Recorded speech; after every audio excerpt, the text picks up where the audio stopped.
La peinture de cette voiture est franchement faible. Des rayures apparaissent même lors de contacts mineurs avec des branches de buisson et des brosses dans les laves auto. Malgré cela, la corrosion sur la carrosserie est assez rare. Lors de l'inspection de la voiture, veillez à faire attention à l'état des pare-chocs, car selon les statistiques, sur un véhicule sur deux, les supports de pare-chocs avant standard sont cassés.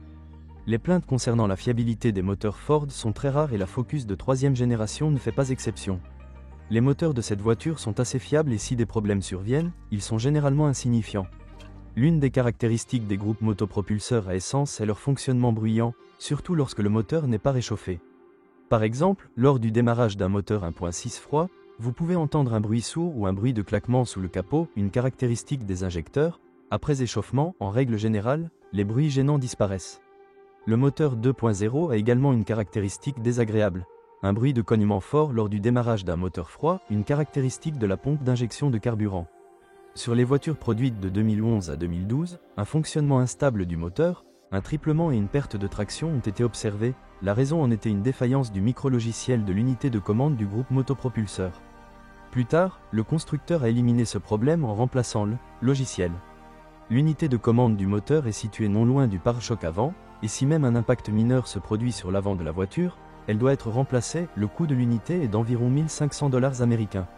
Si vous conduisez constamment à des vitesses élevées, la consommation d'huile augmente jusqu'à 300 grammes au 1000 km. Le point faible des moteurs diesel est leur système de carburant sensible. Si la voiture est alimentée avec du carburant de mauvaise qualité, des réparations coûteuses ne peuvent être évitées. La Ford Focus 3 était équipée d'une transmission manuelle à 5 vitesses et d'une transmission robotisée PowerShift avec 2 embrayages à sec. Malheureusement, la transmission automatique présente des défauts à la fois techniques et opérationnels. Ainsi, en particulier, les propriétaires se plaignent souvent de secousses et de grincements métalliques lors du changement de vitesse, ainsi que de secousses de la voiture lors de la conduite dans un embouteillage. Si la voiture a fonctionné la plupart du temps dans une métropole, des réparations coûteuses sur cette transmission seront nécessaires après 50 à 60 000 km, le remplacement de l'embrayage est nécessaire. Quant à la mécanique, elle est assez fiable, mais elle a encore des problèmes mineurs. Inconvénients, fuite des joints d'arbres d'essieu et acidification des câbles de changement de vitesse. Pour prolonger la durée de vie des câbles de changement de vitesse, ils doivent être lubrifiés tous les 50 000 km. L'embrayage ici dure assez longtemps. 120 à 150 000 km sont traditionnellement utilisés comme suspension avant sur la Ford Focus 3, et une suspension indépendante multibras est utilisée à l'arrière. Le système de freinage est représenté par des freins à disque, la direction est équipée d'une direction assistée électro-hydraulique. Les propriétaires de ce modèle de voiture se plaignent souvent du craquement de la suspension par temps froid. Les concessionnaires ne considèrent pas cela comme une panne et appellent cet inconvénient une caractéristique du véhicule. Si nous parlons de fiabilité de la suspension, elle est assez durable et, en opération côtière, elle durera en moyenne entre 70 000 et 90 000 km. Pour la plupart des voitures modernes, les jambes de force ne durent pas plus de 50 000 km.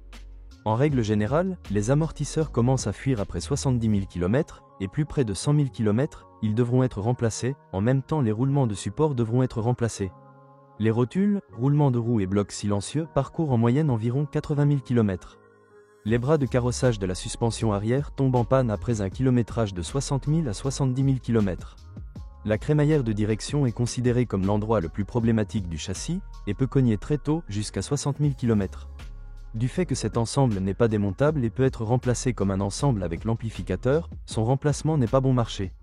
L'intérieur de la Ford Focus 3 a un design original, mais comme pour ce modèle, la qualité des matériaux de finition et la qualité de construction sont décevantes. En conséquence, des grillons apparaissent dans l'habitacle au cours de la première année de vie de la voiture. Malgré le grand nombre d'équipements électriques dans la cabine, les plaintes concernant leur fonctionnement sont extrêmement rares. Si vous êtes propriétaire de ce modèle de voiture, veuillez décrire les problèmes que vous avez rencontrés lors de l'utilisation de la voiture. Peut-être que votre avis aidera les lecteurs de notre site lors du choix d'une voiture. Bonjour les amis, vous cherchez une voiture d'occasion? Vous devez prêter attention au site web carm.pro. Carm.pro est grand catalogue de voitures, moteurs, boîtes de vitesse. Et le meilleur, c'est que vous pouvez trouver des informations sur les pannes de n'importe quelle pièce. Complètement gratuit. Allez sur le site web carm.pro et découvrez tous les éventuels points faibles des voitures d'occasion.